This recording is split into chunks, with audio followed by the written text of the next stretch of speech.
Okay, welcome to the Bear Tiger podcast number, I think we're about 14 now. I think we're 14, yeah. Yeah, so, here we are. Welcome, Mark Raven. How are you? Hello, yeah, good, you? DJ Raves. The Ravenator.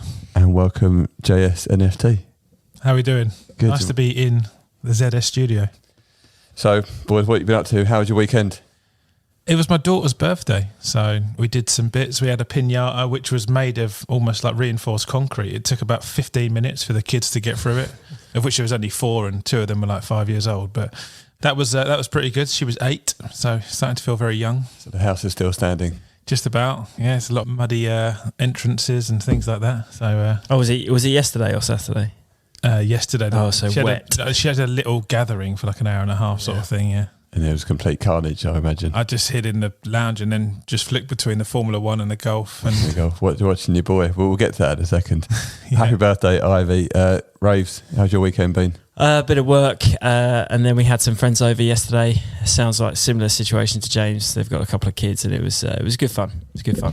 Were you allowed to watch any of the golf, or was it the TV firmly off? Well, we had Max over, so basically the Formula One was on the whole time. And there was a bit of golf flicking in between the two. So, yeah. What happened in the Formula One? It was wet in Singapore. Wet in Singapore. A lot of 3 or 4 safety cars. 4 safeties in the end, yeah. And, you know, like Sergio Perez wins. Sorry if that's a spoiler for anyone that's got it on record. But yeah, it was just, you never really saw anything of Sergio's. You just see Max and Lewis. And it's really tough as well with Singapore, like wet tracks. Is it the night one? Yeah. When I lived there, I remember them setting up for it. What's an F1? It looks that nuts. Just racing around the island. Yeah. Buzzing about like a Marina Bay, right? Yeah, like a scene from Fast and the Furious on Tokyo Drift. Yeah. The logistics setting up a city street course like that must be, or track, sorry, rather than course, must be incredible. Yeah. Yeah, no, it's nuts. And I mean, quite often than not, around this time of year, you do get rain at the Singapore Grand Prix, and traditionally as a street course, it's like quite hard to pass. So, but like Max went back, didn't he? Then he came through. Then he came through the field. Then he had some more car issues, and but that was really the race, wasn't it? The interesting stuff was happening there. But you know, he's around 8th, 9th, you know, chopping about around there. Whereas the top end stuff never really got any coverage because you know, as it often is the case, it's all a bit dull up the top end. It's been a bit of a funny season. So anyway, a place where it wasn't dull at the top end was the DP World event this week. Ryan Fox, the eventual winner. I mean, he's been a joke this year, isn't he? What a player he is. What a player he is. And then big hitting. Callum Shinkton snuck up there, and then Alex Noren and Rory McIlroy was right in the mix. And it just looked like, let's chat about Rory just first. Like, it just looked like he got St Andrews again. I don't know if you went, I know James was watching it. He missed a putt on 14, didn't he? There was bits when before that we should chat, but he missed a putt on 14. And he just, you know, on the footage, he was like, this fucking hole.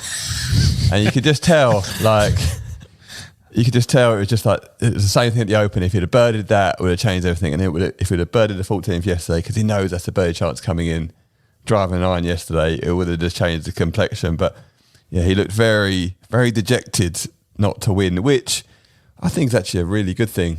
Oh, massively. Now, I think he's I think you see some players, they finish second or third. Yeah, I've had a good week, but you could just see he is literally only interested in winning. He was just so unhappy not to win, and I see that as a complete positive now. Well, I think he's spending more time with Tiger, obviously with this allegiance that the two of them are sitting at the top of the PGA Tour, and like there is these Tigerisms that are coming into him now. I think his demeanour just looks... Tigerisms? No, but they are. I think he looks like he's talking like him, hazelnut lattes and stuff. Yeah, exactly. Hat back to front, you know, with the old big cargo pants on. Started doing military training in Ireland, but like... He just looks an inch taller, you know. His ambience and all the people around him just look bigger. Like he is. I mean, like he did. I'm not sure who it was. Tim Barter walking the fairways, and he was doing sort of like in round action. Tim was like, "I'm so grateful, Rory, for you to come on." And he goes, "Absolutely no worries, Tim." And he was just like, "Yeah, I'm going to do this, and this." Obviously, Richard's got to do his own thing, but I'm going to go and win. And I just think he's, as a showpiece as well, he's really interactive with all the media, and on the other side of it, his game just looks filth. Like the drive on 12 was one of the best shots I've seen on tour this year, like across all the tours. It was just mental how he's threaded it up there, and it feels like he's getting longer and longer as well. It's just nuts. Yeah, he is definitely. He's right on form at the moment, isn't he? Like, and he's been that way for a little while, but he didn't win. No. And Ryan Fox won it. I mean, he's a serious player. He's a serious player, and maybe a little bit spurred on by the fact that he didn't get in that President's Cup team, which just seems madness that he didn't play. We all know that if he was on the PGA Tour, he definitely would have been picked. And I think as it turns out, they were missed. He's up to number 25 in the world now, which is impressive. And a nice little moment afterwards when he was kind of doing his interview, saying that that the win was kind of for Shane Warne. Shane Warne was a big miss at this Dunhill. As everybody that seemed to ever meet him just said the same thing about him, and chatting to a few people that are up there playing, they did say it did feel very, very different without him. But yeah, he really bossed it on the way in, did Ryan Fox. The putt on 16 really put the nail in the coffin. He was the furthest away out of his group, and he got it done. But yeah, he got off to a good start, and no one could get anywhere near him. I think he probably put the pressure on Richard Mansell early. I think the type of game he probably had, because Richard Mansell's such a long player, he could probably normally play with people and feel very much like the alpha in the group. But in that situation, he definitely would have been. And I know that one person who would have been very upset, Richard Mansell not winning. James, how are you feeling this morning about that? No, I was saying to Mark off air beforehand, it would have been my 14 episodes in. That would have been my third call on a winner this season. I would have, had to open up my own bookmakers or something. But I think we spoke a little bit about when Danny was in contention on the last pod, and you talk about people who have obviously won in the past, and the reaction now will determine probably a lot of what goes on in his career. He's had a barrage of top threes and top tens this year, and he's starting to get himself in contention all the time. But holding a lead like that at an institute like that, like the Old Lady, and having a pretty star-studded leaderboard around you, Noren, Fox, McIlroy, these people are no mugs. They've won lots of events. It's just a test of time, isn't it? So I actually looked at it, Zed, a little bit like Rory's round in the Open. You do really need to see a birdie in the first 6 holes at St Andrews. It wasn't coming, and then I felt like his backswing was getting slower and slower and slower, and he's starting to have that left shot. Yeah, and he just ground it out and still made a good check, and he's probably definitely going to go to Dubai now. And I don't know, it's just it feels like a win's coming for him though. Yeah, I mean, exactly. As you said, he's moving towards being in that DP World Championship if he's not already done. And for a man that didn't start with full status this year, that's pretty exceptional to kind of being in the conversation every week. And if at the beginning of the year someone said you're going to be going to the Race to Dubai final, DP World Championship, and by Dunhill, people are going to be starting to get slightly perplexed how you've not won yet. I mean, no, I think he would have taken that. Yeah. But yeah, he's definitely trending really well. There was a moment on number 11 where he got plugged in the bunker and then played smart, played back down the fairway and pitched and putted. Yeah. I thought that was a good moment, a kind of good level of his confidence in his game, but also in strategy and so forth. With the commentators were going, "Oh, what's he doing? He should be trying to," I think Radar was saying, "He can pop this out on the green. He's going to be going 50 yards back down the hole, all this sort of stuff." But he knew what he was doing, pitched it up close. I know he works with Alex Buckner on his short game, so obviously the work that he put on that, he decided to lean on that, and it paid off. There's a lot of good things coming together for Richard Mansell, and you kind of think, is he a person for the Ryder Cup next year? He's in that. He's a new player coming through, because we're not blessed with like a natural Ryder Cup team at the moment, which I quite like actually. Yeah, it's really open. Yeah. We did on Sky on Thursday and Friday. We had to do like our own teams. I went down the list, and I was thinking the first 5 or 6 names picked themselves, like Rory, Rahm, Hatton, Lowry, yeah. Fleetwood. And then I didn't put Fleetwood in my team. Really? Yeah, I didn't put Fleetwood in my team.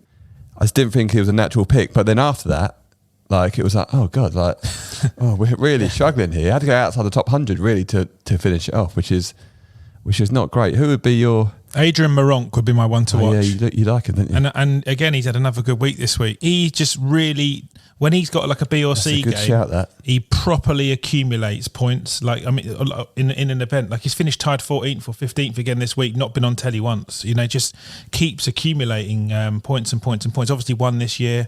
And I spoke about him at the start when Zed and I started the podcast, and I said, I think this guy is going to do something pretty big pretty soon. And I'm really sticking by it. It looks like he's got everything in his game as well. Rips it, like properly sends it. The first 6 that picked themselves are McIlroy, Fitzpatrick, Hovland, Lowry, Hatton and Rahm.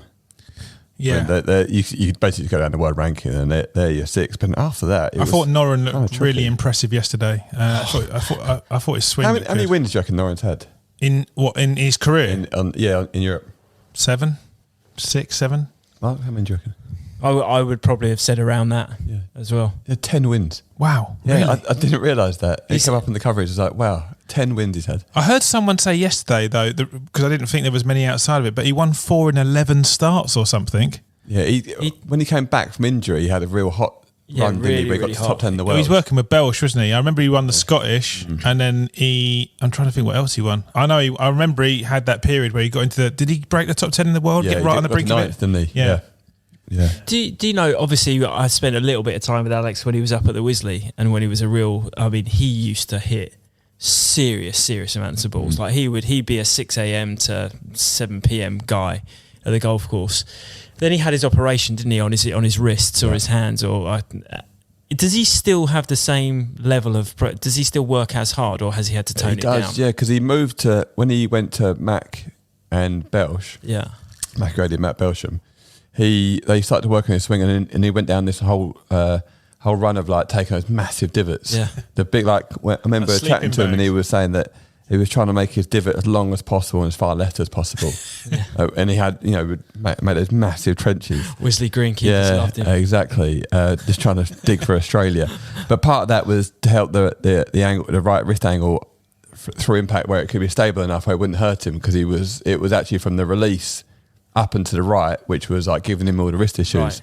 So it was weird because you would think someone had a wrist issue, didn't want to hit the ground so hard, but it was actually training on hitting the ground hard down and left to keep it in a position where it was in its strongest position, not in its weakest position, because there's no actual muscles in the wrist, it's just tendons. So it was kind of off the back of that, and he made himself into an amazing player. Then he went to he moved to like Monaco or somewhere like that, and it was obviously far away from the golf course, moved away from Wisley, probably away from a lot of players to train and practice, and kind of dipped off a touch, and then he went over to the PGA Tour, and he's done okay in the PGA Tour, but he's not really hit the heights that we thought he was going to hit. And like quite a few players, you see that, don't you? You kind of like Ross Fisher was one, went to the PGA Tour, didn't really get on with it very well. It feels like Tommy Fleetwood, since he's played more PGA Tours, not quite been, he's still finding where he wants to be. He's just recently moved to Dubai. But these are all the little bits of professional golf that we don't see that make the difference. You just think, that guy he's leveled up, he should just play great. But then, it's a big lifestyle change for the Europeans. Francesco as well, really struggled. It's a big lifestyle change. Couple of different places in America and it hasn't worked out, it seems. It's everything though, isn't it? Different grass, the grain's so different. I think the lifestyle. The food and things like that's different, the golfers, a lot of them have families and things like that as well. So you're like trying to bed them into local areas, and if not, you're like dealing with time zones coming back and forth. It's really interesting talking to Danny about it. He's like you're sort of saying he's like 5 years into it, sort of thing. And he's Danny Willett, for anyone who's listening. Yeah, and he feels like he's getting closer to being able to find the right kind, have all the glasses at the same level, sort of thing. But it's a really time-consuming thing, So, it's an interesting one. Danny Willett was in my Ryder Cup. I saw that team as well. I saw that. I just feel like he's part of the Bear Tiger now, so that's going to be the main turning point. And at any given point, you can always make holes in ones on par fours, Yeah, exactly. There is that. Exactly. That's quite a good skill to have in foursomes. Exactly, yeah. Don't worry, I've got this one. He keeps calling us, trying to get back in with us, but we haven't really got time for him at the moment, because it seems that when he was with us, he played really well just afterwards. He's just like a really, obviously, top player who's kind of in waiting again. Like he kind of dipped off a touch, but he knows how to win big tournaments. I know he had a bit of a slip recently, but it's quite clear that his game's on the way back. And all the chat, he just seems quite a lot more settled.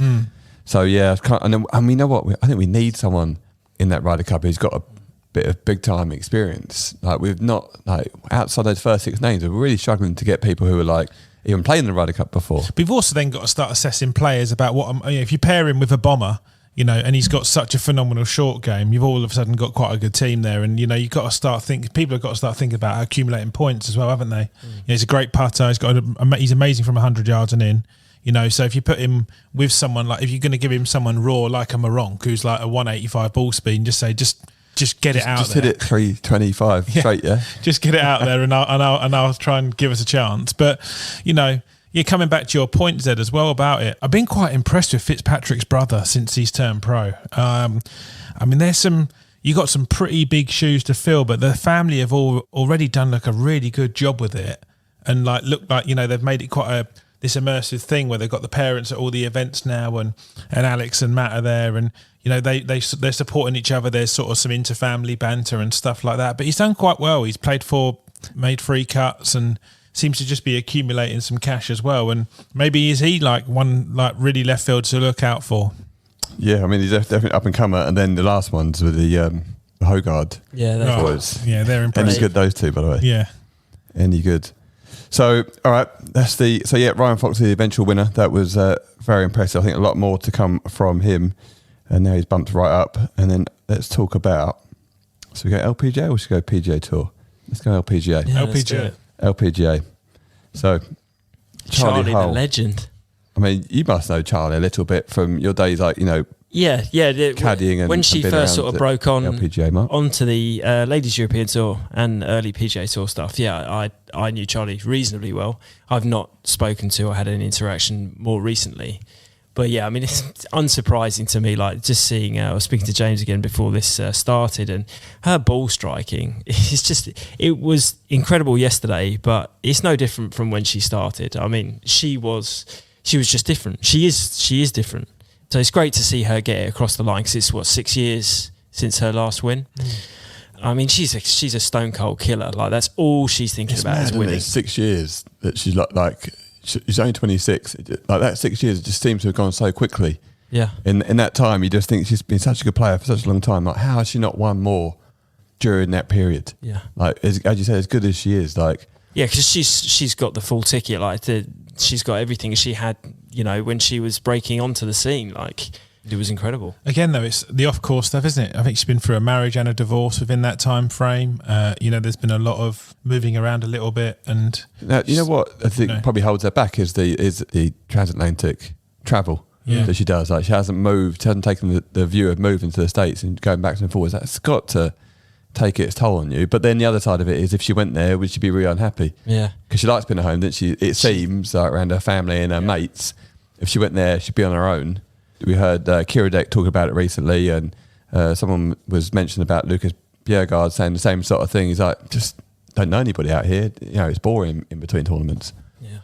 Yeah, she loves home. Like, and Dave, her dad's the absolute key to the whole jigsaw puzzle for her. Like from what I remember, I haven't spoken to her more recently, but yeah, Kettering I think is where she's still at. That's home for her, and she just has a unique group of friends that she's, I think, stuck with the whole way through. She was very socially active outside of golf, so she has a completely, she can walk away from a golf tournament and she's got something else. I follow her a little bit, her journey, and she seems to be still very keen on the stuff she was then. So she's got a lot of outside influences away from golf that keep her busy. So I should imagine coming home is a big draw for her. Like she must love it still. Just to completely get away from it. And I guess she still works with Matt Belsham. Yeah. Who's up in North London as well. So she can come home and see her coach. In her interview afterwards, she was talking about.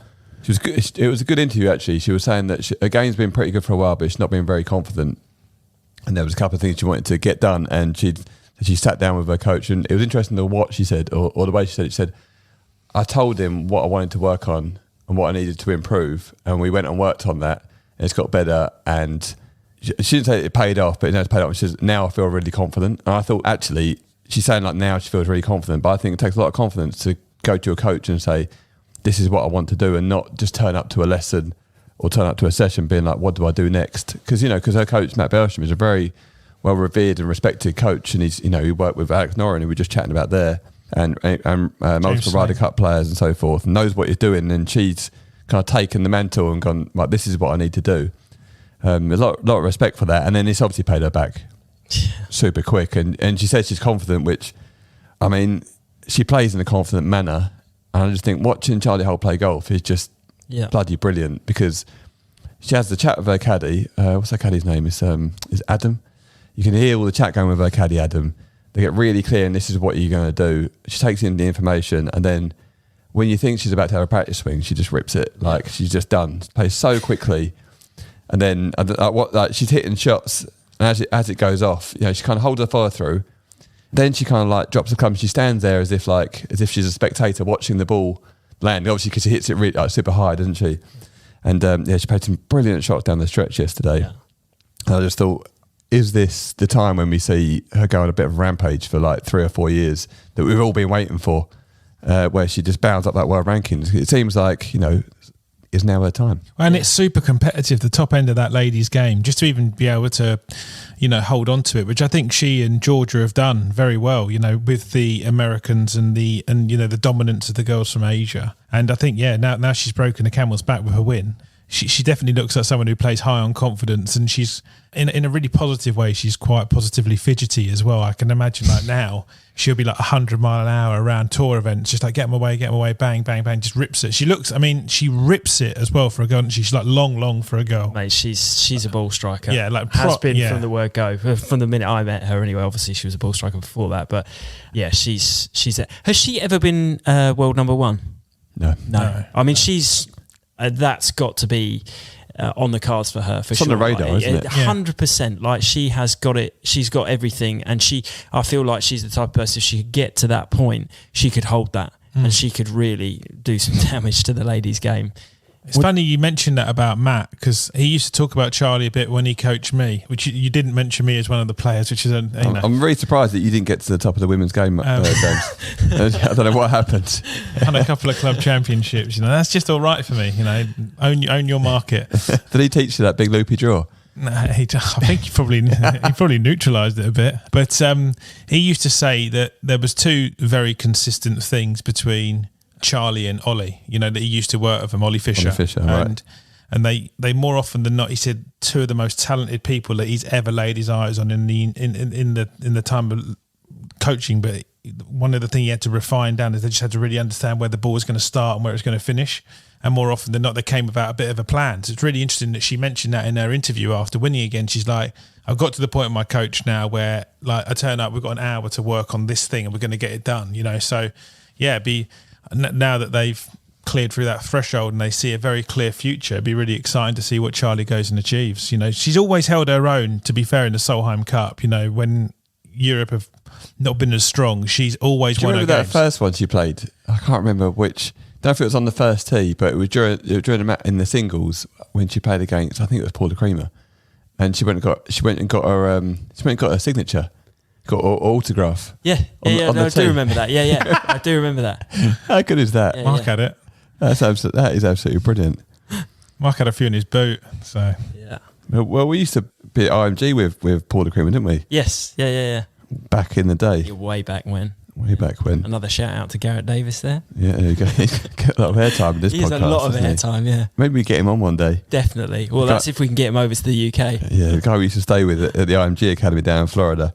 He was quite the character. Oh yeah, you spoke about this guy. He's a wrong bloke, wasn't he? No, he was all right. Really, really good guy. Really nice guy. Yeah. Really nice guy. A lot of fun. Oh no, yeah. Great character. Like it's just he would be incredible on a podcast, wouldn't he? Yeah, he would be brilliant. The story and I still to this day tell people how like the first day I went there and you were already kind of like living. You were living in the apartment with Garrett and you kind of arranged it that I could come and stay for a couple of weeks. And we went to the driving range down at the IMG Academy and we're hitting balls, and then him and there was another lad called Tarek who were both like 17 years old, who lived in the next apartment to each other, were going to give us a lift back, and you jumped in with Garrett and I jumped in with Tarek. I remember just walking across the car park and Garrett goes and gets, a 17-year-old goes and gets his brand new BMW M3 and then this lad Tarek was like, yeah, just chuck your clubs on the back, and it was like an Mercedes SL 600 with the roof down. And I said to him, is this your dad's or something? And he looked at me like, no, it's mine. I was like, what is this place? 2 17-year-olds driving M3s and SLs. Like, it was just very... It was rarefied air up there, wasn't it? For sure. Very much so. Very much so. Good times. Anyway, moving on. So the PGA Tour. Did you guys watch it? The Sanderson Farms Championship. Yeah, I saw bits and bobs of it. It's always a good event, the Sanderson, isn't it? I like the golf course. It's like, it's a nice layout. And really American, isn't it? Like really Bermuda grass and just like a firm greens. Winding fairways. And it's just...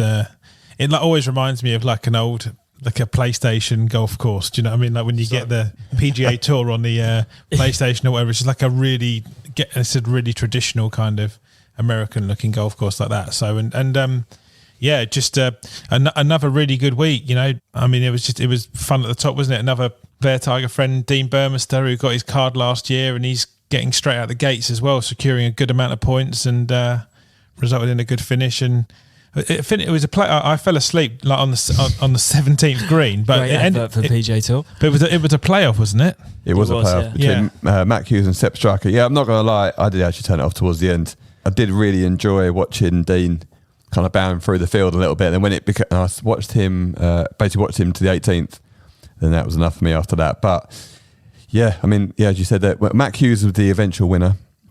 Canadian player, very, very good, works with Scott Cowks. If anyone's interested, Scott Cowks is quite an interesting follow on his social media. He beat the Austrian Sepp Striker, who won last year, won at the Honda, which was, I'm not going to say controversial, but Shane Lowry, for me, should have won that and was one of the most unluckiest scenes you'll ever see in the golf course when he was leading all week, got to the last, and he was the last group.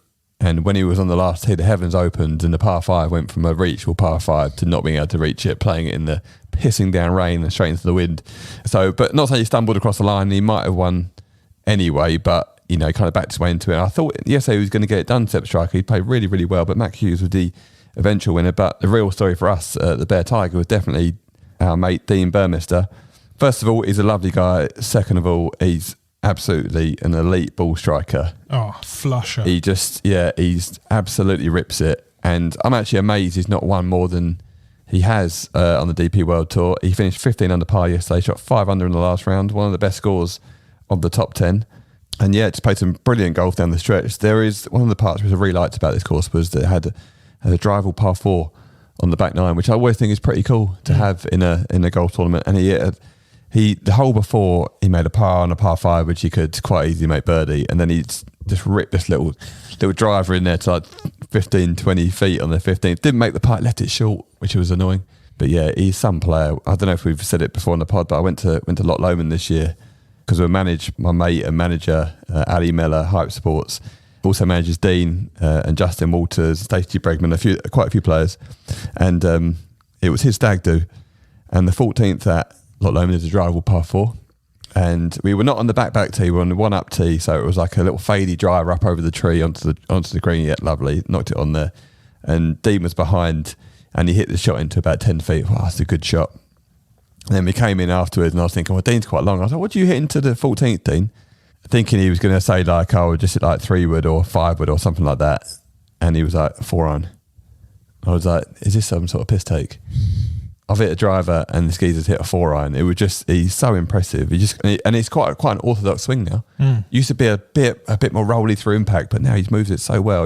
His coach, Grant Veenstra, who's a lad that I grew up with, is a coach quite a few of the Saffers, and he's done a great job with Dean. And I wonder whether this is really going to suit Dean being on the PGA Tour. Yeah, it seems to. I mean, he rolls the ball really lovely as well with the putter. He's got nice hands with a short game, but like it's one. Checked his hands out. Yeah, lovely soft hands. Yeah, lovely hands. You know when you shake someone's hand, you just hold on to it for like 4 minutes. Like, no, you know. But yeah, go on. Oh yeah, which hand agent do you use? And and obviously it's a really tight cut, but you know, you saw on the numbers already, he's in the top 10 on driving distance straight away. You know, he's been on the PGA Tour for a month, you know, so he's always long on every other tour that he's played, but a lot of his game, doesn't it, looks very suited to being quite a force on this tour. And now he's probably I think he's got 182 points already. So, and is he, you know, possibly, I mean, this is probably a question for Ali, like, you know, he's never been, whenever I've chatted to him, he's kind of resisted that urge to go to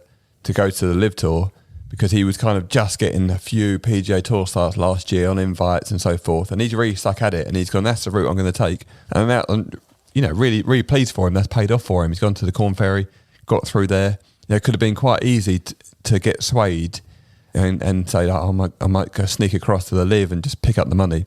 And he's definitely not taken that route there.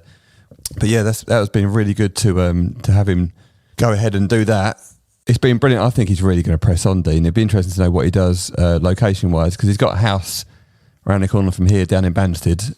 So, will he come a cropper to the Charley Hull effect of taking a bit longer to get his, getting in the mode for that? Kind of Justin Walters, who's another South African player, he actually has his house in North Carolina but plays in Europe, so which is, not many people kind of have that. But yeah, I mean, well, when we played with Valley and Dean, and that's right, you played at Wentworth with him, didn't you? Yeah, and we were talking about what it looked like, and there wasn't really much of an interest from him to go to live. He had a very clear picture. The year before that, I think 2020, he had a really, really, really strong year, won on the European Tour, and got into just about all the majors, didn't he, that year? And very, very, sort of not sneakily, but wasn't very much talked about, but actually had a really strong finish in a lot of the majors and secured his status in the top 50 in the world. And now going through Corn Ferry finals and having a top 4 on the PGA Tour, 3 events in, he's 58 in the world again now. So he's thinking probably, hang on a second, if I finish the calendar year quite well, I get back into the top 50 in the world, I'm in great shape for all the majors next year.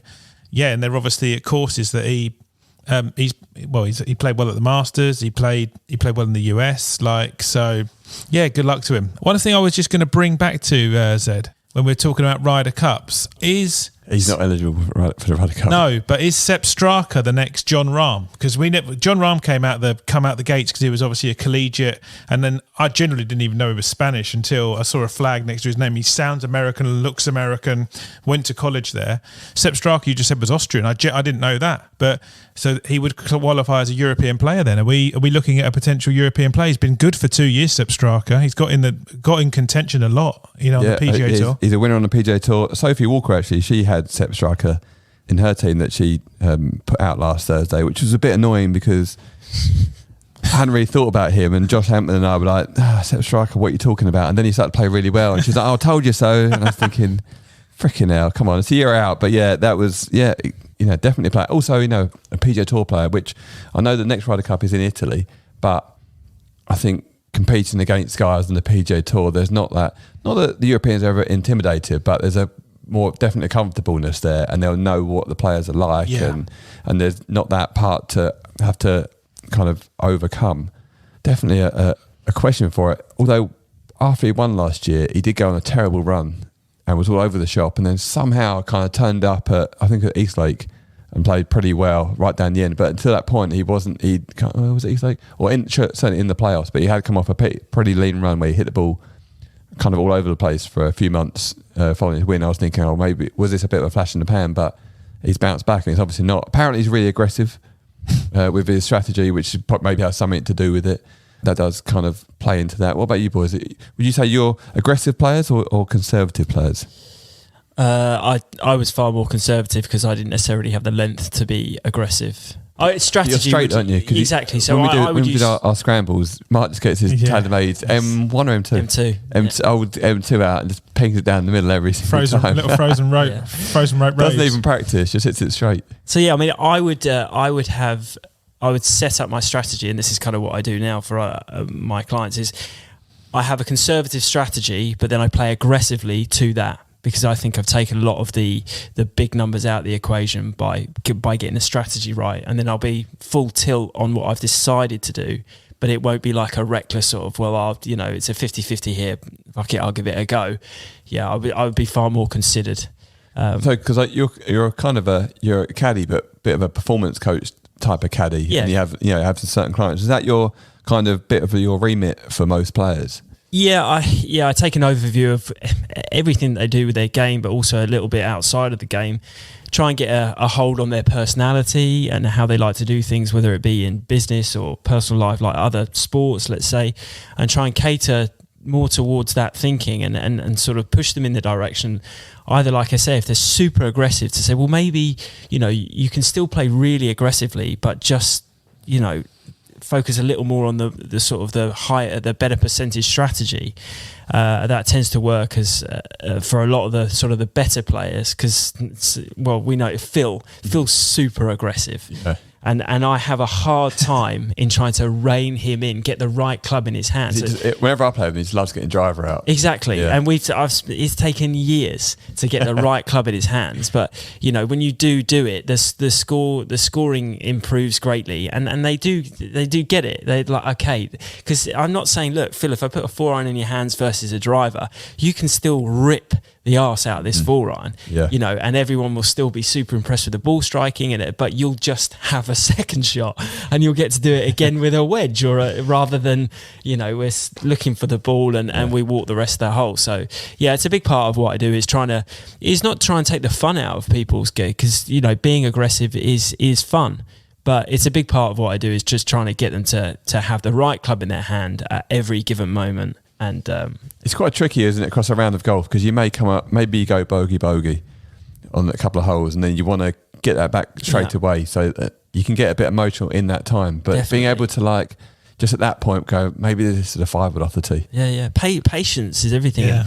And you know, the better player, actually, some of the tour players that I've worked with, you know, they're better at being patient, but also they're very ready to go impatient very quickly. So over a 4-day period, it's the guys that I've worked with that get on board with the patience and the strategy, and then know, you know, when they get into the flow of things, and then suddenly they make a couple of birdies, then things do change. The comfort in their strategy that we've selected, then you can see their confidence rises after a couple. They become more aggressive within their strategy, and then it starts to work. And then once that happens, people are on board, and then you get the momentum, and it turns around very quickly. But you've just got to get on board with it and wait for it to show itself as, yes, this is what we should be doing. This is a good long-term strategy for our game, week in, week out.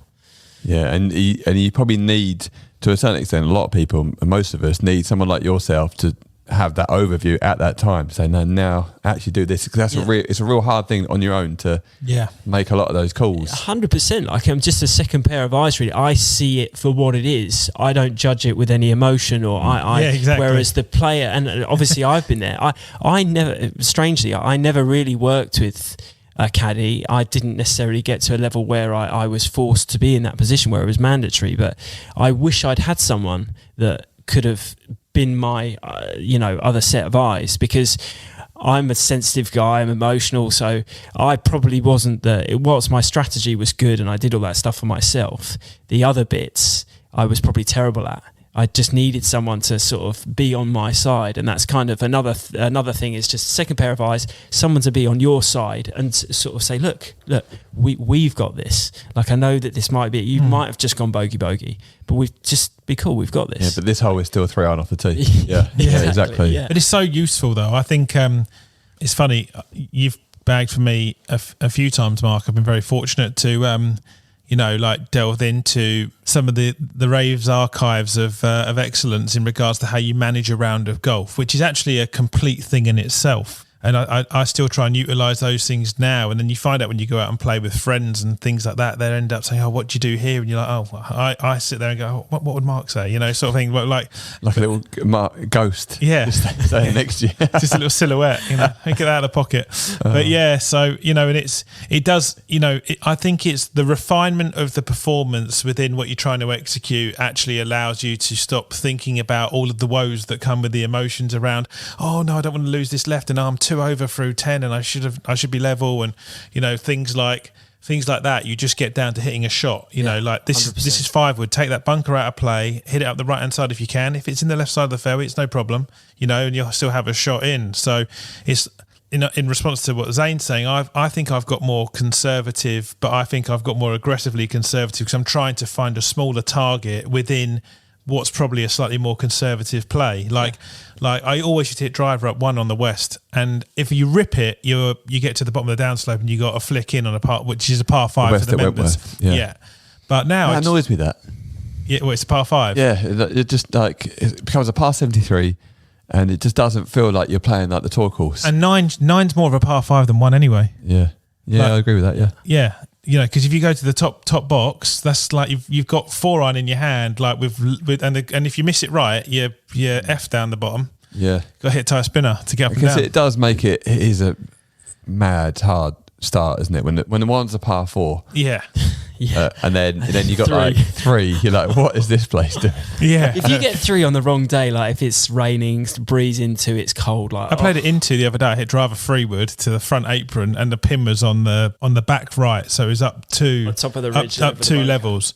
So it's like floated one up, used the back stuff a bit. I had an 8 foot for par downhill, but if I'd have hit it 2 foot past, I'd at least got down to the next level. So it's like, nah, just take 5. See you later. It's just it can just hammer you early doors, can't it? Mentally, like 'cause even if you get the tee shot's really difficult because if you try and nail one up the left, you got a bunker that catches you. If you don't quite get it up the right, bunkers catch you. So you kind of got to put it in that little spot, and then if you do put it in the perfect spot, you've got a really difficult shot just to hit it onto the green. As you say, it's long, and it's tiered, and it's kind of raised up. Yeah, exactly. Well, and I feel like if you do miss it, either trap and you have to lay up short, that pitch shot in with a 2, maybe 3 tiered green elevation, spin control is a massive issue there because the greens are so fast that getting it to the back is hard, but keeping it on the front is impossible. Well, it's just a great. Here's the thing, right? I think if that was a par 5, you'd probably play it a bit better. Yeah, like across the average score. Yeah, you'd play it so much better, wouldn't you? And it would feel like a much more rewarding birdie. Yeah, like we played it. So we played. It was Jack and I versus James Connolly, a recent GOAT, who's a good player from Beaverbrook, 5'6" handicapper, and Henry Smart. And Jack's a GOAT as well, right? Yeah. And Henry Smart, who's an ex-tour pro caddy. Both Henry and James eagled it. So Jack and I we were 1 down, but both made eagled what? Eagled 1. Oh, made 3. Made 3. Made birdie. Decent threes. Yeah, so made birdie. See, the thing is, I, in a funny way, I do get it. If you're off 12 and you hit it 230, there probably is a par 5, isn't it? Because the way the whole thing plays. 230 is actually the right shot.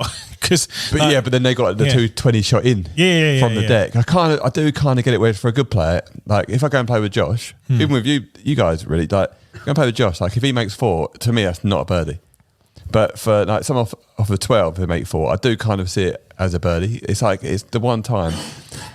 You're right, Mark. You okay? You have a little sip of water there.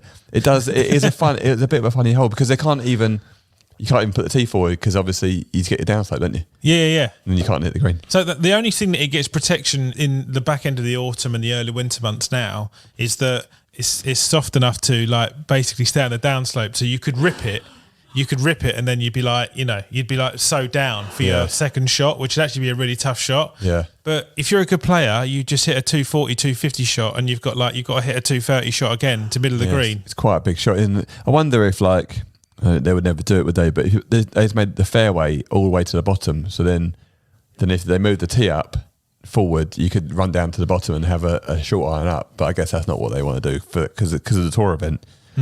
Everyone would be pinging driver down there and flicking a wedge on. The funniest thing to do it would be to look at the most recent BMW and say what was the average score on the first hole, and I bet if it was 4, it's 4.07 or something. It would be to par, I reckon. I don't think it'd be in the threes, but I think it'd be very, very low 4s, and that would almost be where you'd be But chatting about Wentworth, then we've got for the goats, we're going to have a little Christmas get together at Wentworth. Yep. 16th of December. 16th December, and then we've got another one coming up in Dubai, another goat event end of January. But more importantly, this week we have our kind of first big UK launch party at the Grove. We've got 50 or 60 golfers. What's it? 60, isn't it? 60 now. 60 people now. Yeah. Bunch of goats, a few bears, a few guests. A few bears, some squirrels, a couple of couple of pigeons. Sounds like a zoo. Yeah, no. Jokes aside, a good run out of our round 1 goats. Actually, I think we've got about 18 confirmed, which is great. All the founders are going to be there. Even B Unit's coming out of the lab. Is he really? Yeah. Is he bringing his golf clubs or not? No. I think he's just going to be lab coat in the main reception, probably just helping people set my Mars wallet ups. But all the founders are going to be there, which is great. There's going to be an arrival with a breakfast. I'm going to try, I've been told I have to do a speech. I'm going to try and keep that as short as possible. And as anyone obviously knows, James knows that he likes to, use a lot of words. So the shortest possible speech could go on for a while. I know, yeah. I recorded it the other day. It's 4 minutes 55. I might just play it, to be honest. It was quite good. So, yeah. And then Zane and Josh are doing a clinic down the range. What are you going to say in your speech? Are you going to thank the green staff and the catering staff? I'm going to, thank the green staff for the brilliant food and the catering staff for the great greens. Yeah, clinic, 18 holes with some really cool prizes, barbecue.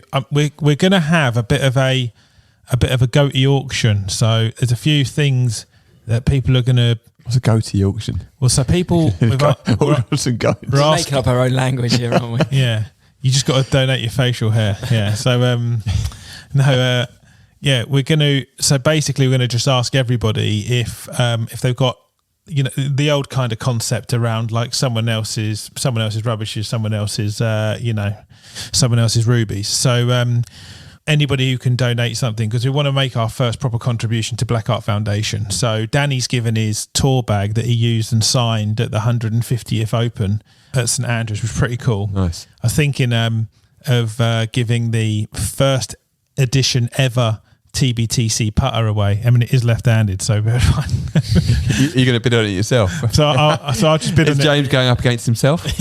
I'll bid on it myself just to try and put some money in the tin. But yeah, really what we want to do is raise some money for Black Art Foundation, raise some cash for our community wallet. So all of the people within the Bears and Tigers who have got events coming up, and we're trying to get some tickets to some major events and some merch out to them to go and support people like Danny, Dean, Laird, who made the cut this week. We didn't mention that. Laird Shepherd. You know, and some other players. So yeah, it'd be pretty cool. I'm sure you've got some stuff in the archives, Ed, somewhere. Like maybe we'll call Dale Whitnell so we get his old Adidas Tour 360 England shoes. You know, they've had a good run around. He wears classics. Last time I played with him, he was wearing a pretty mint pair of classics.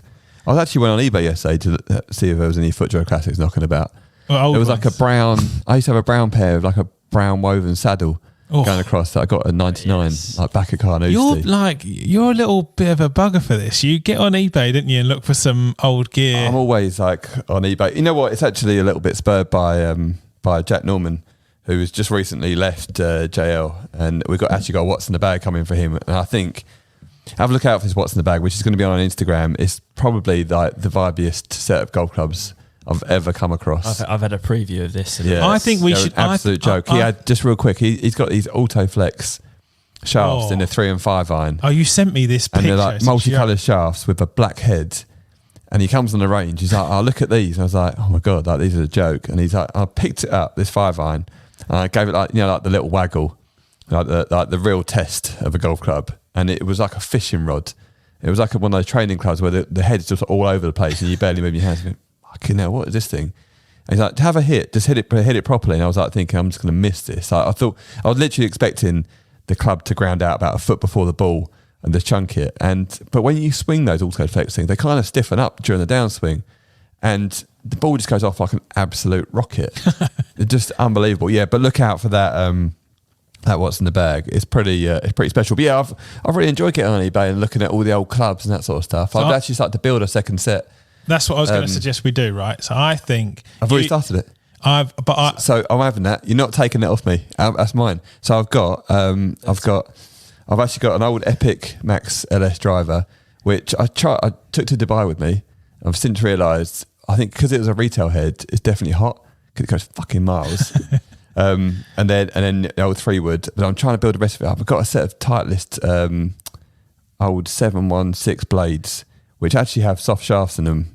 But I'm thinking about going down to Replay Golf because I've seen they've got a set of Legacy Blacks and swapping them out. Yeah. So I think we've got to build our sets from our past years, and then the four of us, me, you, Josh, and Zed, we get together and have a full ball like the spring. Are you going to get some John Letters then? No, so I'm some John Letters. So it'd be the best golf I ever played. Like when I was playing a bit of county golf and trying to have some people work South England look at me. I was using Ping Eye 3 blades, so I've got to find them.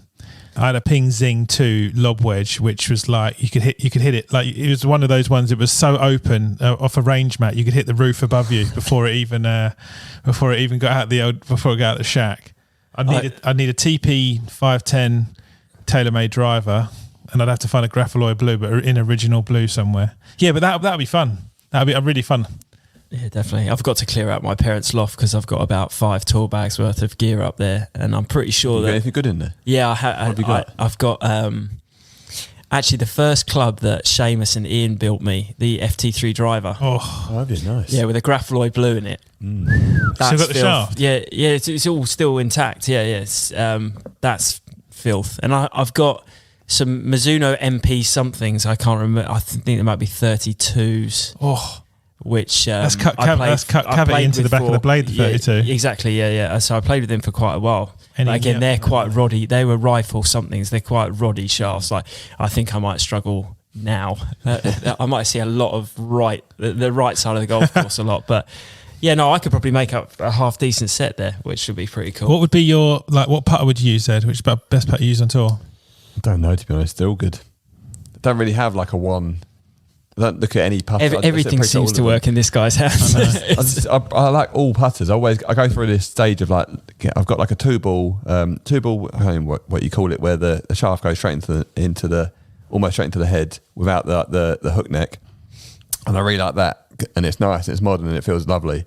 And then I think actually I just want to use a blade style putter. So I go back to like a Cameron, or I've got a San Diego.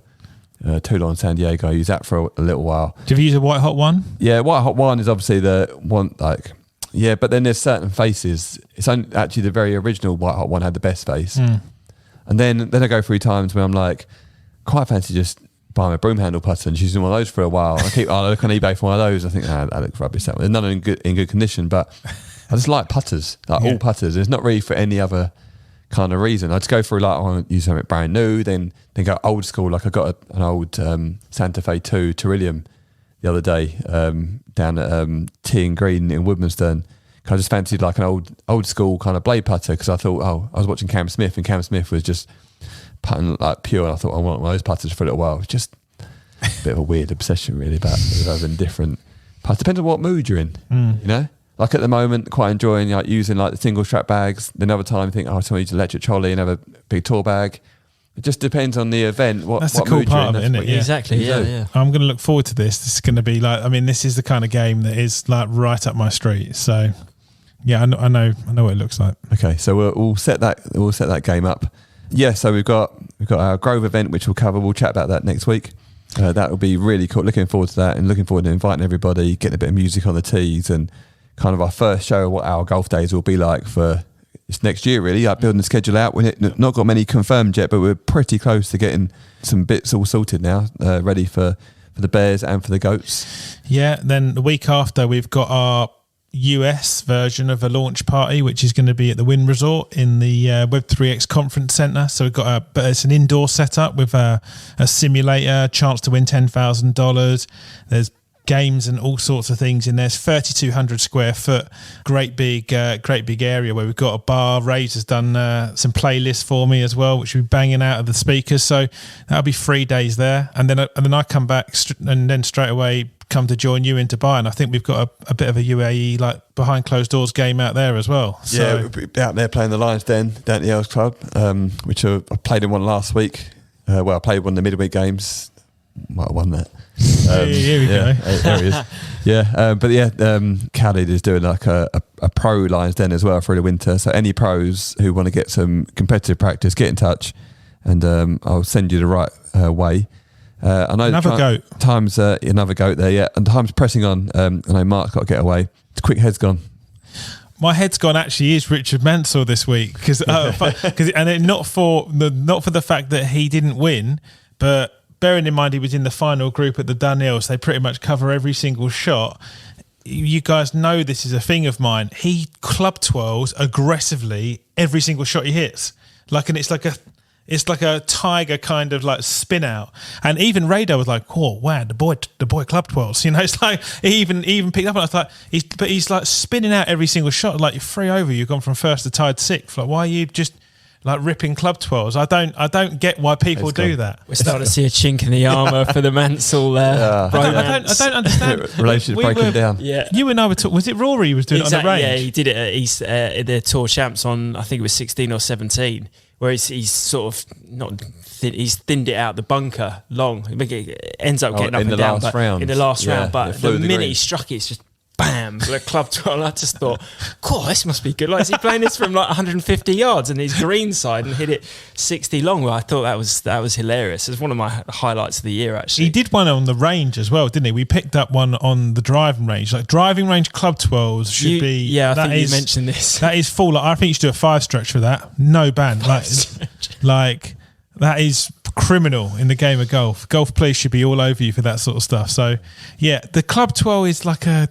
you can't... A sacred tiger thing for the back nine at a major when he's about to win. And it's the best 3-iron from 240 to 3 It is a sacred thing. Just be club 12. People do it on the chipping green. People do it on the chipping green when they just stand there hitting fucking chips. Does me in. And they do like the whole pull the club back and in. You've got to recall it and then get it out. Like, the ball's already like gone 8 foot past. You actually know what the end product is, and you still got the audacity just to rip one out. That, and when someone hits a chip and then they start doing the little click. It's like, stop doing that. Yeah. Just be quiet and watch it. It will slow down on its own. I don't mind a soft Spieth's little hand gesture where he's like... You know what though? I'm actually going to let Jordan Spieth off because he is my favourite to watch. Yeah. He's great value. Yeah, yeah. I've missed him the last few weeks. Mark, any heads gons? Not golf related. Again, it's DIY related. I spent literally... I hate DIY. My head's gone on DIY full stop. I must have spent 2 hours trying to get a washing machine tap away from the sort of disconnected from the copper pipe. It just wouldn't happen. And then I literally had a meltdown. I sat there for probably 5 minutes, about an hour and a half in. I'd screamed the house down already, and I just had it head in hands. I'd love to see that. What am I doing here? And then, I ended up having to go to the shop 2 or 3 times to get different tools, and then ended up having to cut the pipe. But anyway, it was a 2-minute job if you could get the tap off. But it'd been on there for 20 years, and so my head was absolutely gone. DIY, house DIY. I'm finished. I actually had a personal head's gone as well with Porsche. So my car was due its first service, and on the Taycans, the electric one, they've recalled about 4 parts. So the closest Porsche garage to us here is Guildford, and then it was booked in whilst we were supposed to be in Dubai. It's just going to fly back from America, drive up there, drop it off, and they were like, "Oh, sorry, we gave your service to somebody else." I was like, "Okay, I'm not sure why, but thanks very much." So what's the situation then? Yeah, we've booked you in for November the 27th. I was like, "Sorry, what? My car's due for a service now. It's the middle of September. How can it be 10 weeks?" And then I get a phone call randomly from someone from the customer services, and to be fair, JLT's shout out to Lisa who took control of this, because I was full hair pulling at this time. I know it's like a first world problem, and it was a proper computer. I want the service of my Porsche done today. Yeah. No, I wanted it just in a couple of weeks, just like a normal person. Anyway, it was a proper computer says no person. No, sorry, can't do that. No, I'm sorry, we can't do that. No, we won't be able to do that. Anyway, I ended up having to go to Reading and do a full 120-mile round trip to get the car serviced. And they kept me waiting there for an eternity as well. And it was we've got to do a load of testing and it will all be fine because we've got on-site chargers, but they hadn't plugged it in. So I didn't even have enough juice there. I had to stop off at a service station in rush hour on the way home. They didn't even plug it in. Just to get it home. So, Porsche. Yeah. Head's gone. What about you, Zane? He must have one. That's enough head's gone for me. That is. I can't match that. How dare they make you wait for that? Oh, that is very, very the good. thing, they've recorded 4 parts. He's still going. Is it fixed now? Yeah. Is it all good? It's all right. Happy days. All right. Yeah, that's enough heads gone. Enough negativity to round out the pod. Please like, subscribe, follow all our channels at beartiger.io for any... Well, we've got 2 going, right? So if you want to buy some merch and stuff, where are we, James? So there's the pre-sale membership passes are now live, but unfortunately the 7-day discount code has now expired. So you can go on merch.beartiger.io, which is very, very nicely run by our very own Mr. Raven.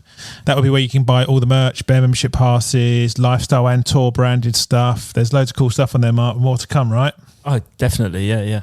So Mark's been designing some jazzy HTML emails as well. So the customer service experience is just getting better day after day after day. So that's where we're at on merch and items. Yeah, and then beartiger.io. Mate, you're getting better at this. You just nailed it. So yeah, I'm nearly there now. I might turn pro.